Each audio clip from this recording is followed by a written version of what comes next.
Passos firmes altaneiro, João Cândido Marinheiro. Unidade de mobilização nacional pela anistia. Tem o seu nome gravado em ouro bordado na luta pela democracia. Mãos unidas, peito forte, a vitória é nosso norte.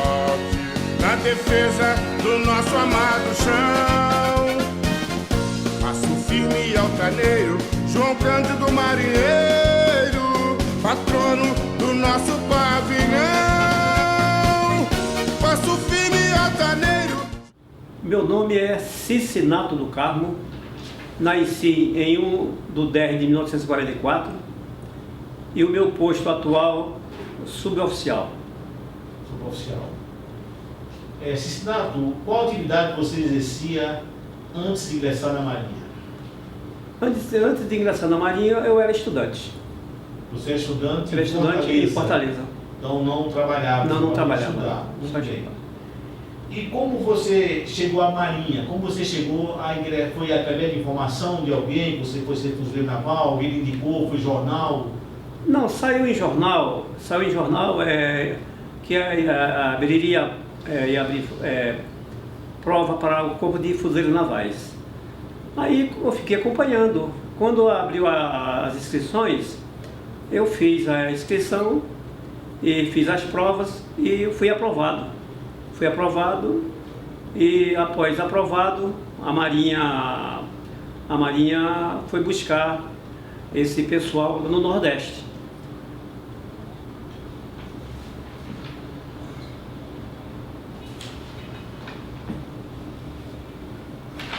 Muito bem, então você... A Marinha foi buscar esse pessoal no Nordeste. Foi buscar uma turma no Maranhão, outra turma em Fortaleza, outra turma em Natal, Recife, Bahia e Rio de Janeiro. E eu saí do Rio de Fortaleza no dia 12 de outubro, dia 12 de junho de 1962 e chegando ao Rio de Janeiro dia 18 de junho de 1962, no dia que a seleção estava desembarcando no Galeão. Muito bem, então você foi ser recruta exatamente no Toneleiro, Batalhão Não, Toneleiro? eu fui ser recruta no CR, no Centro de Recruta, ao lado do Batalhão Riachuelo. Riachuelo. E após o recrutamento, foi criado o primeiro GA, primeiro grupo de artilharia, que ficou no próprio CR. No próprio CR. E eu não saí do CR, eu fiquei no CR, no GA, no primeiro grupo de artilharia do Corpo de Fuzileiros Navais. Qual a duração do seu curso? Qual a duração do curso? Não, a duração do curso de Fuzileiros Navais, o recrutamento são 3 meses. 3 meses. 3 meses. Após 3 meses, você jura a bandeira, você é pronto e é designado para algum lugar. O que lhe marcou durante esses 3 meses como aluno, né, como fuzileiro naval? Alguma coisa lhe marcou? Algum instrutor que lhe deu força? O que marcou durante o recrutamento foi as instruções, né? As instruções que eram muito pesadas, se acordava muito cedo, né?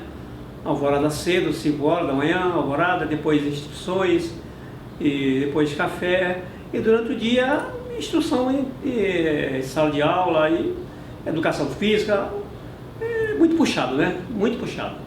Você já informou que quando você terminou o curso, você continuou no mesmo lugar, você não saiu de lá? Não saí de lá. Você não saiu de lá, você continuou na mesma organização militar? Saí da Marinha no mesmo quartel que eu incorporei e eu fiquei. Muito bem, quando você fez o conhecimento da a MFNB, Associação de Marinheiros Frieiros da Naval do Brasil? No CR tinha um delegado da associação. Foi até esse rapaz que me levou lá no Sena. Esqueci até o nome dele agora, viu? Então, por intermédio desse rapaz, eu me associei à associação. E depois de associado, eu passei a frequentar a nossa associação. Na Rua São José, né? Na Rua São José. Você chegou a assumir um cargo na diretoria? Não cheguei a assumir nenhum cargo na diretoria, mas eu sempre estava lá na associação. Agora, como você se envolveu no Sindicato Metalúrgico, no movimento do Sindicato Metalúrgico? Olha, o meu envolvimento é o seguinte, porque como eu frequentava sempre a associação, eu fiquei sabendo que no dia 25 seria o aniversário da associação e que ia haver uma festa lá na associação. Aí eu saí do meu quartel, jantei, fui do quartel, fui lá para a associação. Chegando na associação, aí foi informado que a festa não seria lá, seria no Sindicato dos Metalúrgicos. E não só eu, como outros colegas, partimos para o Sindicato dos Metalúrgicos. Chegamos lá, adentramos e ficamos lá. Aí foi chegando gente, foi chegando companheiros. E até os últimos minutos do terceiro dia, né?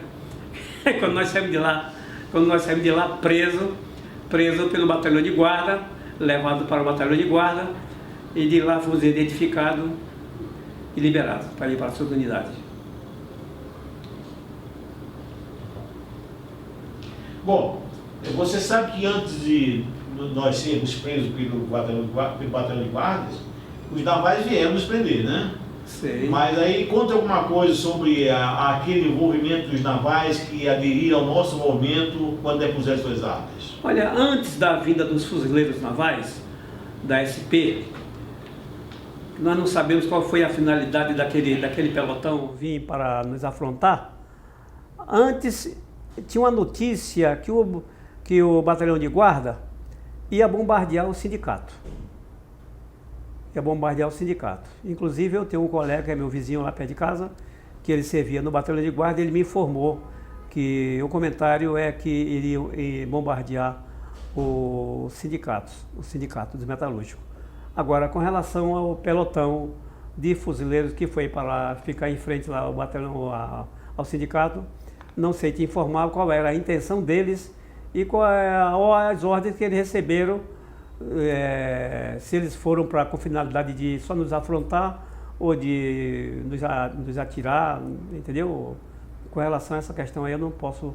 Muito bem, você sabe que quando aqueles navais que aderiram ao movimento depuseram as armas, houve uma comoção muito grande, um momento de muita emoção. Você estava presente, assistiu? Eu estava presente porque eu ficava sempre... Porque o prédio lá parece 3 andares, né? Então ele estava super lotado, né? Então a gente ficava de frente, muita gente ficava nas grades, a população civil também nos apoiou do nosso lado também, e por intermédio de falações de alguns líderes nossos, que nós tínhamos muitos líderes na associação, o Anselmo e tinham outros companheiros que eram líderes, né? Que falavam muito bem, conseguimos comover os colegas e eles, pela comoção, eles arriaram as armas e passaram para o nosso lado. Cisnato, saindo do sindicato, nós fomos em passeata para a Catedral, para Candelária e depois para suas casas. Depois veio a punição. Quanto tempo você passou ainda para ser desligado da Marinha? Olha, eu ao sair do batalhão de guarda, eu fui direto para o meu quartel. Eu chegando lá na Ilha do Governador, eu não poderia entrar no quartel porque eu estava paisando, né?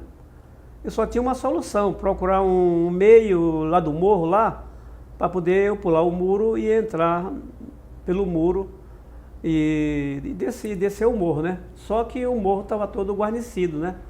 E por sorte minha, o meu morro estava guarnecido pela minha unidade. E quando eu estava descendo lá, e eles escutaram o barulho, aí gritaram, quem vem lá? Aí eu falei, meu nome é Cisnato. Falei, cara, você, Cisnato, tu tá faltando tudo aí, né, cara? Falei, eu sei que estava faltando, eu estava no sindicato lá. Aí eles, me aproximei deles, Aí eu dei a chave do meu armário, fui lá apanhar a minha farda, eu me fardei, aí fui lá, me apresentei ao sargenteante, o meu capitão de companhia também era do lado do João Goulart, o meu comandante também era do lado do João Goulart e não tive nenhuma punição por ficar esses 3 dias fora da unidade. Certo, mas depois você respondeu que era policial militar e foi desligado. Em que mês você foi desligado? Depois eu fui desligado em dezembro, né? Dezembro. Fui desligado em dezembro, mas antes eu fui várias vezes depois no Ministério da Marinha, escoltado, né? Dos réus, né? Escoltado de metralhadora, né? É IPM. Várias vezes. E chegando lá no Ministério da Marinha, a gente era colocado numa prisão lá.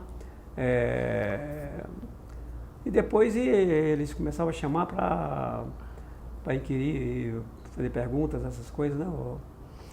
Os marinheiros, antes de serem desligados, eles faziam a quarentena no quartel do marinheiro, passavam lá um mês e pouco guardando desligamento. Os marinheiros. E os navais iam para onde? Os navais estavam trabalhando normalmente no quartel. No dia que chegou o meu desligamento, eu estava de serviço num domingo, porque a sala de operações ficava próximo da guarda, do quartel, né? Você conhece a entrada do quartel ali na Ilha do Governador, né? Então eu estava de guarda ali no domingo, daqui a pouco veio um colega meu perguntar: Cicinato, como é o teu nome total, teu nome todo? Eu falei: Cicinato do Carmo. Eu falei: só isso mesmo. Eu falei: olha, com alguma coisa com relação à minha baixa? Eu falei: não, pode falar, eu sei que é a minha baixa. Eu tinha respondido vários IPMs, entendeu? Aí eu fiquei só aguardando, tirando serviço, aguardando o desligamento. Mas não tive quarentena não. Teve quarentena, isso era para marinheiro só. Cicinato, você desligado da Marinha, você foi para casa e como sobreviveu? O que você fez durante esse tempo que você ficou afastado da atividade militar? Olha, é até comovente falar, cara. Fique à vontade, solta o coração. Eu conheci um colega que tinha uma irmã que morava em Miguel Couto. E eu me dava muito bem com ele. Então, toda vez que ele ia a Miguel Couto, ele me convidava para eu ir com ele. Eu ia com ele, aí ele me apresentou a irmã dele, apresentou o marido dela. Ela tinha dois filhos do primeiro casamento dela. E eu fiz uma amizade muito grande com ela, né? Com a família, né? Com o marido e com ela. Aí eu passei a frequentar a casa deles como se fosse da família, né? Da família. Então eu tinha um quarto em Madureira. Eu morava em Madureira, tinha um quarto lá em Madureira. Aí quando saiu o meu licenciamento, aí a Marinha me deu a passagem, né? A passagem de volta para o Ceará.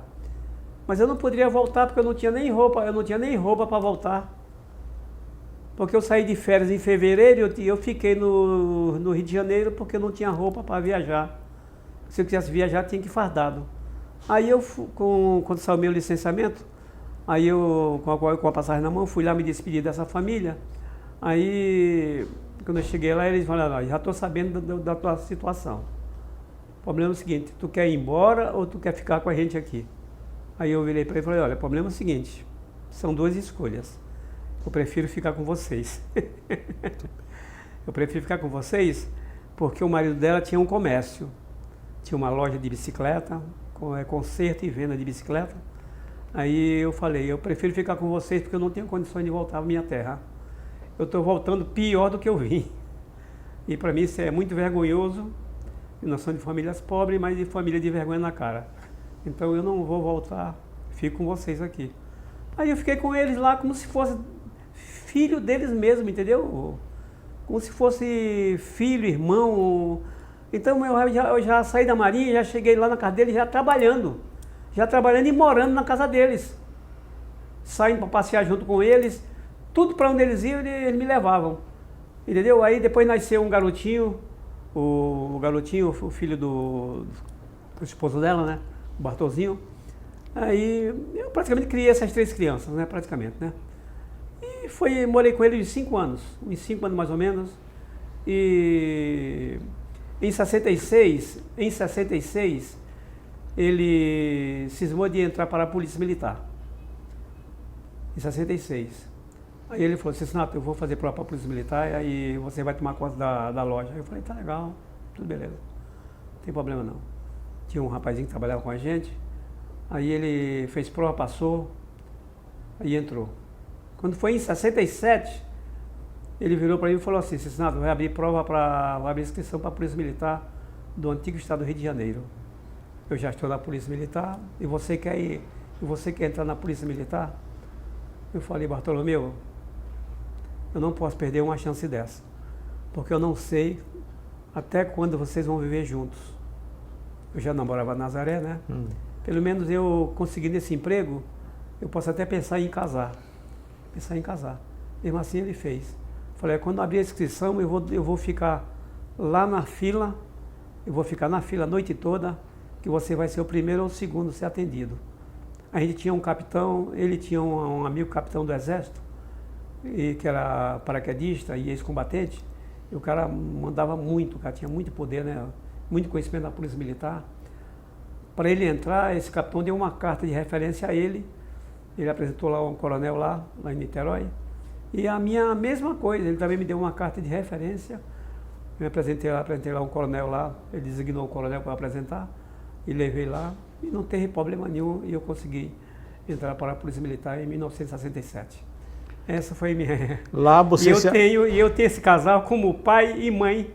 Correto. Como pai e mãe. Na Polícia Militar você fez carreira, foi até a reserva, chegou a ir para a reserva, fui a né? terceira sargento na reserva. Muito bem. Em que momento você tomou conhecimento da UNA e começou a participar dela? Olha, a UNA em 1999, eu recebi 3 cartas da Luquezzi. Com o endereço da UNA, né? Com o endereço da UNA, em 99. A primeira carta, eu mostrei a Nazaré, eu falei, Nazaré, esse negócio ainda está muito fresquinho ainda, eu não vou atrás disso não. Eu estou moro aqui na Baixada, nunca ouvi falar nada sobre anistia, aí deixei para lá.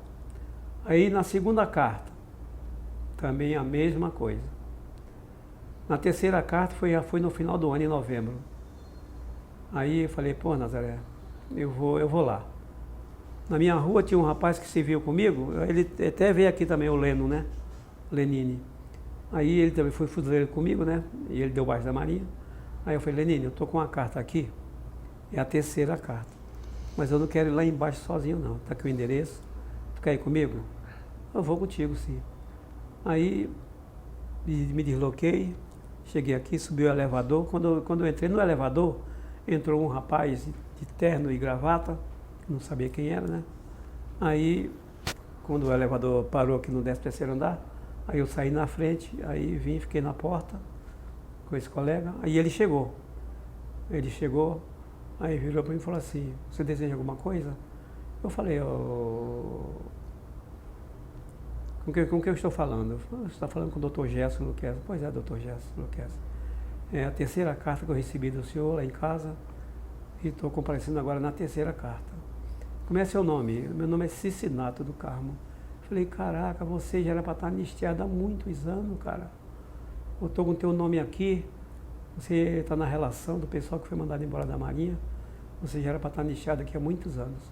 Então foi assim que eu conheci a entidade.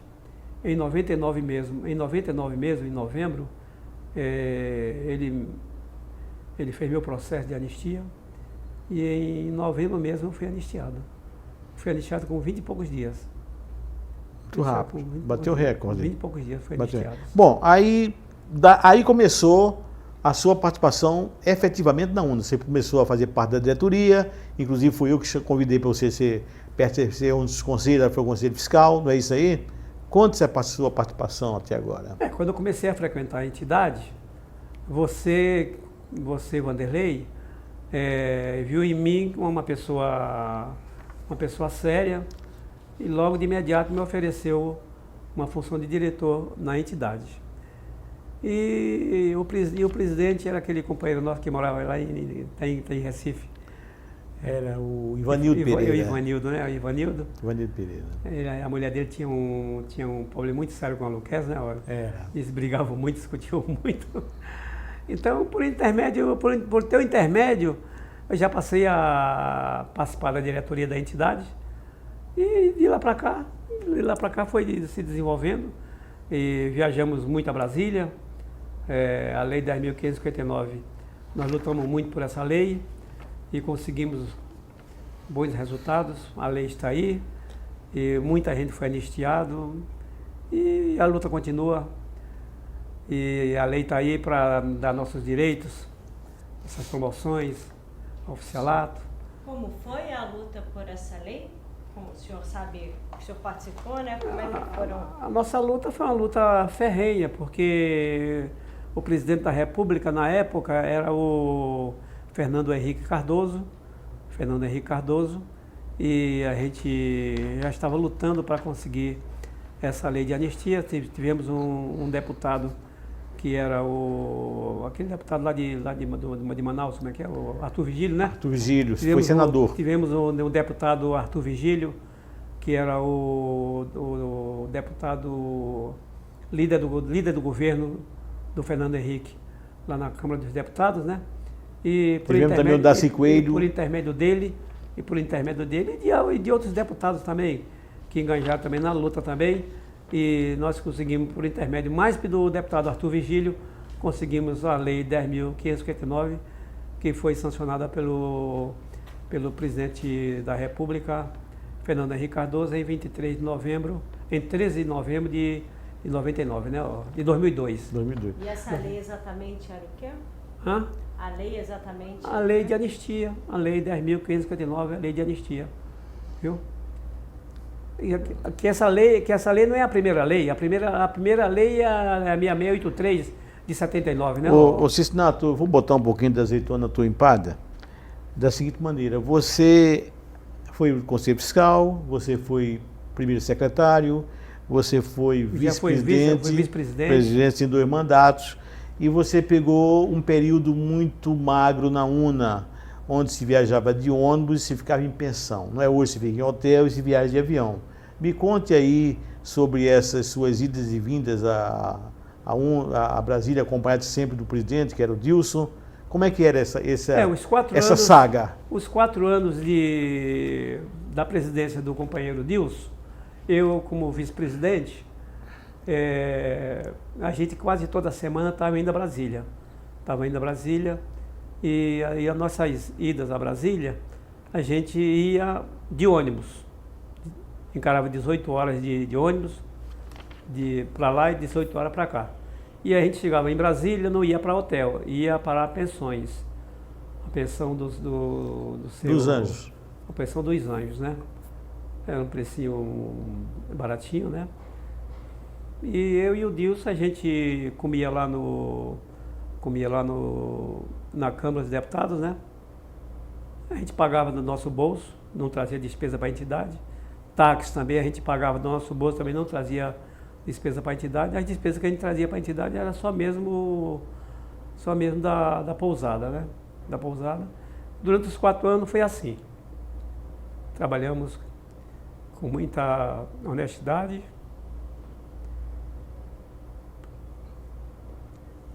Uma luta, né? Uma luta. A luta continua. E a luta continua. Ainda tem muita coisa ainda para a gente remover. Foi muito bom. Foi muito bom. Os 4 anos com o Deus foi muito bom. Foi muito bom. Vamos agora reportar o Sindicato Metalúrgicos. Você sabe que o discurso feito por Anselmo... Só um minutinho, o senhor não está reparando, mas está mexendo a cadeira para um lado para o outro. Quietinho na cadeira. Você sabe que aquele discurso do Anselmo, eu vim depois saber que o discurso não foi dele, foi do Hércules, o sindicalista, que fez o discurso dele. Outros disseram que não foi do Hércules, foi do cara que morreu, esqueci até o nome agora. Ele fez o discurso. Foi um discurso muito envolvente e muito emocional. Então, quando nós fomos para o Sindicato Metalúrgico, a gente foi realmente com a intenção de comemorar 2 anos da associação. Mas houve um envolvimento político muito forte, muito forte. O que você acha daquele envolvimento político? Aquilo dali foi uma coisa consciente ou foi uma coisa levada? Olha, o problema é o seguinte, a nossa entidade, a nossa associação, ela já era uma associação política. Ela já nasceu sendo uma associação política, porque foi uma associação para reivindicar. Desde o momento que o presidente tinha poderes de reivindicar diminuição de punição de marinheiro e de fuzileiro, então já era uma associação de reivindicações. E ela sendo uma associação de reivindicações, automaticamente ela é uma associação política. E é claro que havia envolvimento de deputados, havia envolvimento de senadores, entendeu? E nessas horas aparecem muitos oportunistas. O Anselmo é um cara muito sábio, um cara que estudou em colégio de padre, entendeu? Eu estudei em colégio de irmão-maristas e eles puxam muito por estudos. Então o Anselmo terminou o segundo científico em colégio de padre, onde ele veio para a Marinha já... Porque o científico antigamente é como se fosse uma faculdade hoje. O científico antigamente era uma faculdade hoje, entendeu? Era um cara muito inteligente, muito sábio, ele tinha o dom da palavra.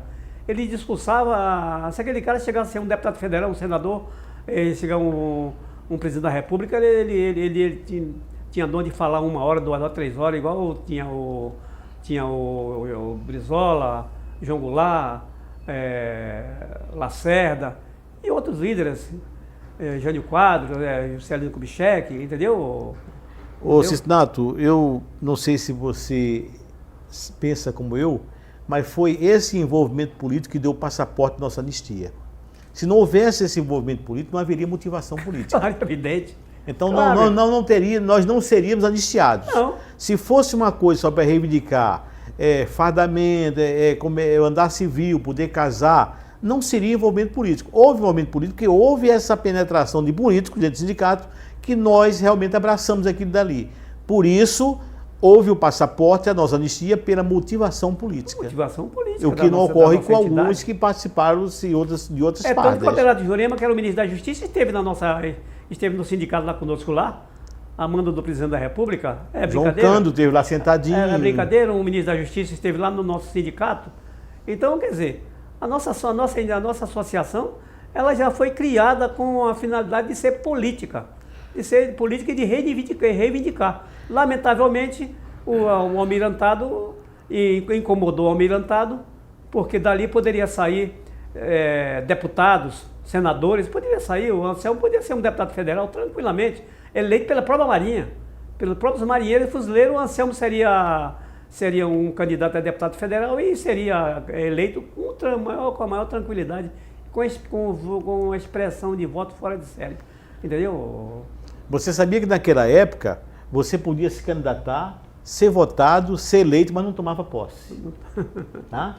Você não tomava posse, não era empossado. Então é isso aí.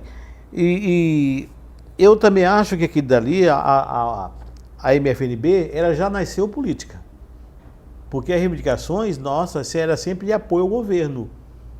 A entidade, a associação defendia o quê? A reforma reivindicada pelo povo.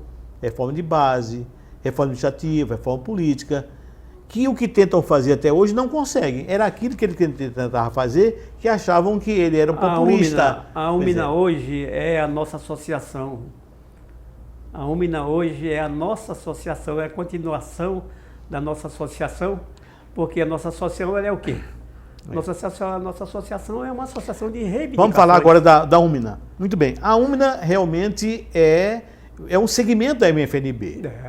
A FMDB, quando nós fomos para a rua, por esse movimento, mas foi criada a UMINA em 83 exatamente para lutar pela anistia, o que tem feito até hoje com muito brilhantismo. Me fale sobre a UNA, o que ela representa para você.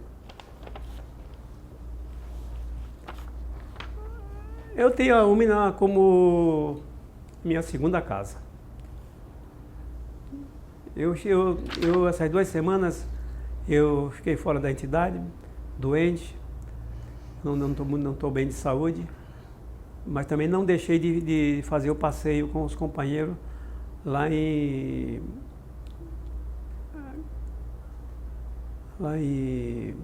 esse último passeio que eles fizeram. E agora Miguel Pereira, não deixei de ir também, então não vou deixar de ir também ao passeio dos companheiros lá em Miguel Pereira. Então eu tenho a Úmina como minha segunda casa. Foi aqui que eu consegui, em 99, chegar aqui, fui bem recebido, e aqui que iniciou a minha anistia política, que não é pela entidade. Então eu só tenho que falar da entidade, só tenho que falar muito bem, muitos elogios. É uma entidade que luta pelos companheiros, faz o que é possível e até o impossível, porque o impossível a gente vai conseguir em Brasília. O impossível a gente vai conseguir em Brasília, no judiciário, e com a luta. A luta tem que ser contínua, tem que continuar lutando. Muitos companheiros aí desistiram, mas outros não desistiram. E não é para desistir, tem que continuar com a luta. Eu não vou largar a UNA de jeito nenhum. Quem quiser criticar, malhar, falar mal, pode falar.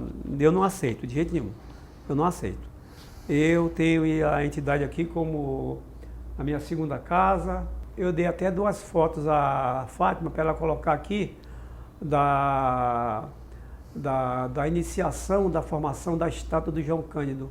Eu não sei se ela colocou as 2 fotos aqui. Eu trouxe lá de casa, que a Nazaré fotografou e me deu para eu trazer para cá para colocar aqui no quadro, né? Depois tu pergunta a ela sobre as 2 fotos.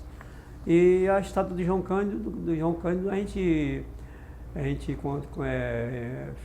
iniciamos a construção dela e colocamos ela lá no Palácio do Catete. É isso aí, foi a nossa luta, né? Cisnato, o que você acha dessa iniciativa aqui do seu presidente, que com o apoio de vocês,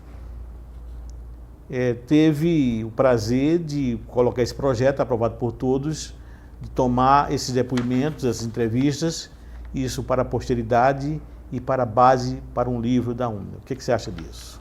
Wanderlei, você sabe que, por mais que, olha, eu fico triste pra caramba quando eu abro meu celular, que eu vejo ali a foto do Lula, os caras chamando o cara de bandido. Pô, isso me dói, cara. Um cara que tirou 8 anos de governo, tirou quase 40 milhões de brasileiros da miséria e hoje está aí pela uma oposição, elementos aí sem qualificação, chamando o cara daquele de outro, bandido, não sei o quê. Então, tem companheiros aqui que gostam muito de você, mas tu sabe que tem companheiros que não gostam. A gente não é uma unanimidade. A gente não é uma unanimidade. Eu sempre falei contigo, Wanderlei, se você vir como presidente, eu estou contigo. Eu estou contigo para toda hora. E eu estou contigo para toda hora. Quando você me chamar para eu ir contigo, eu estou presente. O que você falar para isso, eu quero fazer isso aí, isso. Vamos fazer. Olha, de todos esses presidentes, não é por estar na sua frente, não.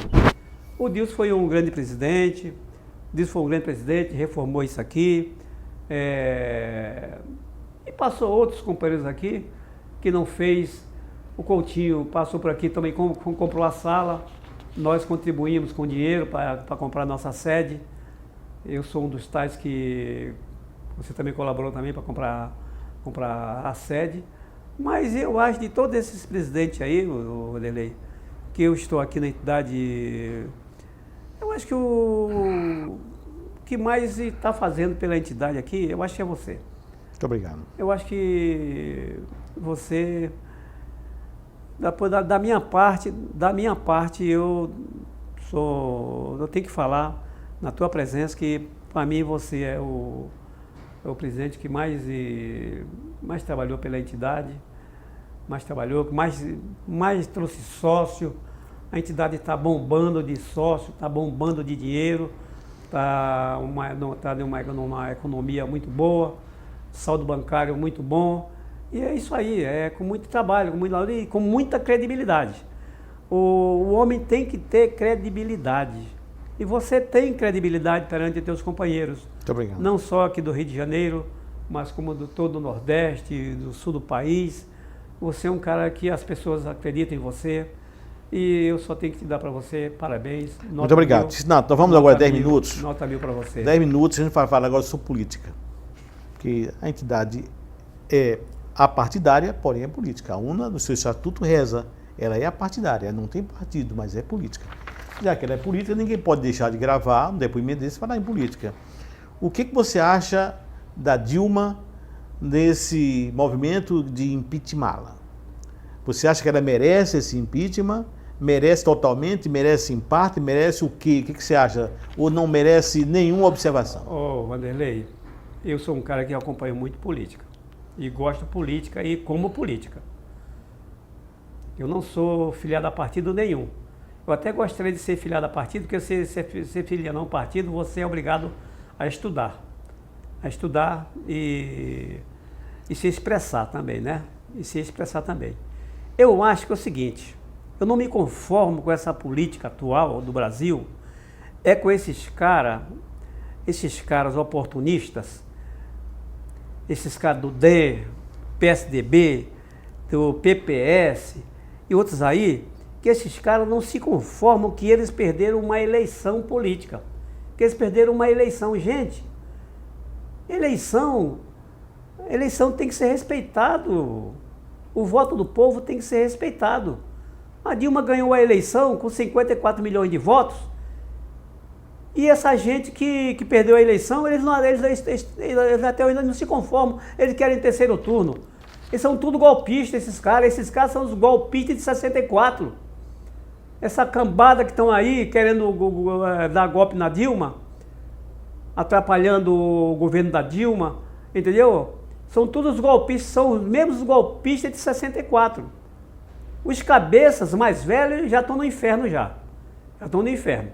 Agora ficou os filhotes, os netos, os sobrinhos, esses aí, que estão querendo atrapalhar o desenvolvimento do nosso país. Então, golpe jamais. Nós sofremos golpe de 64 e nós vamos lutar para que não haja golpe. Eu estou do lado da Dilma, apesar que nós temos algumas restrições com relação à Dilma, porque a Dilma é o seguinte, ela não é política. A Dilma não é política. Ela é totalmente diferente do Lula. O Lula é político. Ela não é política. Entendeu como é que é, cara? Ela não é política. Ela está na política, mas ela não é política. Entendeu? Porque o político tem que ter jogo de cintura. O político tem que receber. O político tem que conversar. O político tem que estar com o povo. E ela não faz isso. Pô, nós estivemos em Brasília, um grupo de companheiros lá embaixo do Palácio, com o deputado lá de São Paulo, como é dele, o Arnaldo Faria de Sá. Arnaldo Faria de Sá. E Arnaldo Faria de Sá encarando o chefe da segurança do Palácio para a gente entregar um documento. Eu estava lá. Entregar um documento lá no protocolo. E o chefe da segurança não queria, só queria que fosse 5, ele queria 10, 6, 7, não 10. E foi os 10. E nós entregamos o documento, protocolamos o documento, até hoje nós não tivemos uma resposta desse documento. Então, se fosse o Lula, a gente entregaria o documento na mão dele. Entendeu? Como nós tivemos lá no Palácio 3 vezes, as 3 vezes nós tivemos lá no Palácio, ele não recebeu. Ele não recebeu. Quando ele não recebia totalmente o povo, ele mandava formar um grupo de 10 para ir lá no gabinete para conversar com ele. Quer dizer, a gente conseguiu alguma coisa no governo do Lula. Com o governo Dilma, nós não conseguimos. Mas mesmo assim, eu apoio o governo dela, não quero o golpe, não quero o impeachment dela, e eu estou do lado dela para o que der e vier. Eu estou aí, entendeu? Se eu tiver que passar por um problema político, igual passei em 64, eu vou passar, porque eu vou ficar do lado da nossa presidenta. Bom, entendeu? O problema é o seguinte, muito se fala aí na mídia sobre se o impeachment é golpe ou não é. O impeachment está na Constituição. Está na Constituição. Só uma coisa, o impeachment para acontecer tem que ter materialidade de fatos. Não existe materialidade de fatos, não tem nenhum crime contra ela. Vamos dizer que ela fez administração fraca, mas o que acontece com a Dilma é porque ela tomou posse, mas não assumiu. Porque esse pessoal não aceitou a derrota e a política hoje é que derruba o Brasil.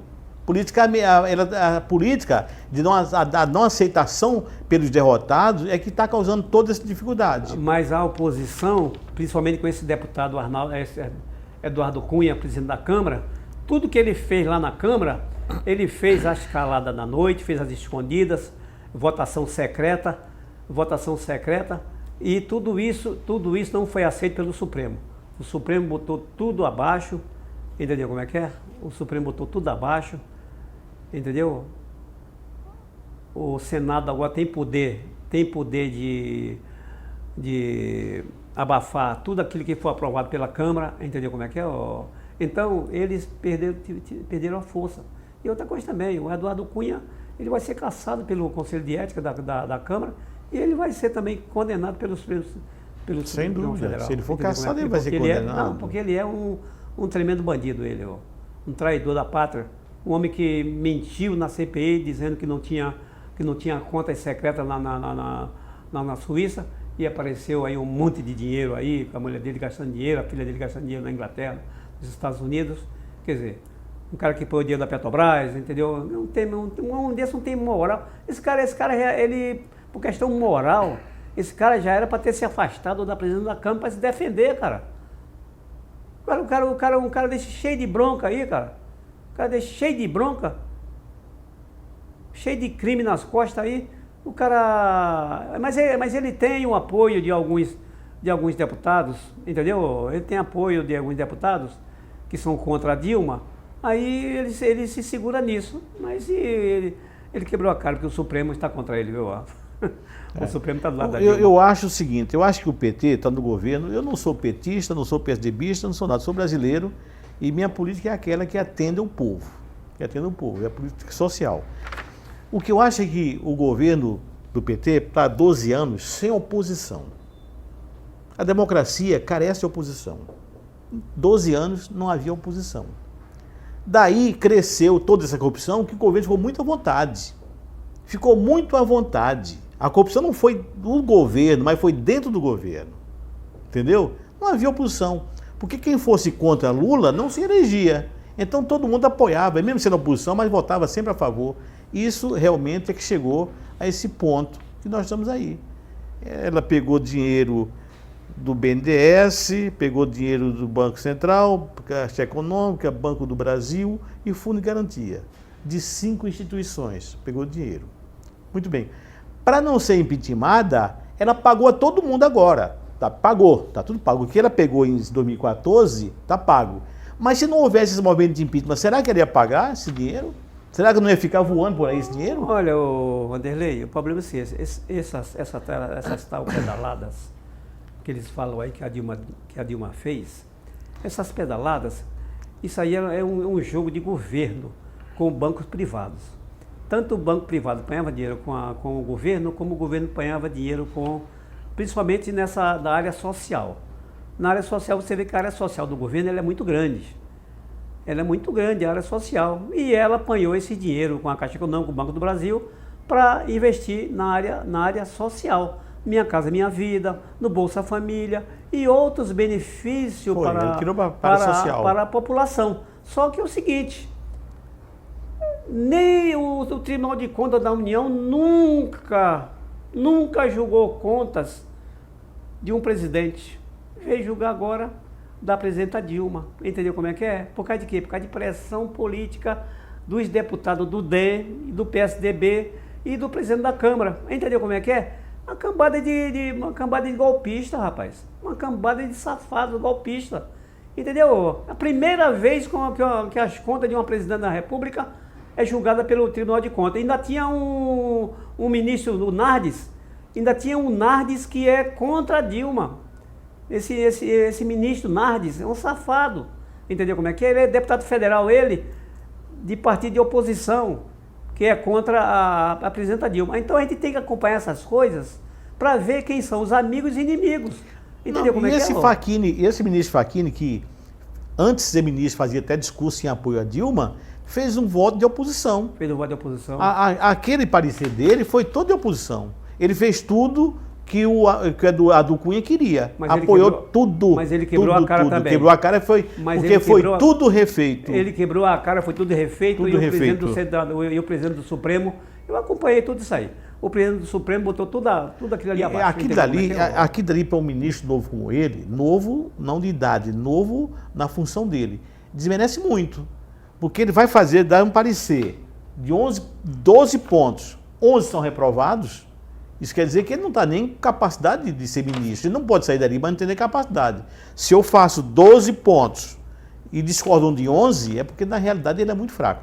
Nós estamos encerrando, o seu tempo está esgotado. E eu quero lhe agradecer e dizer que você realmente é um companheiro de todas as horas.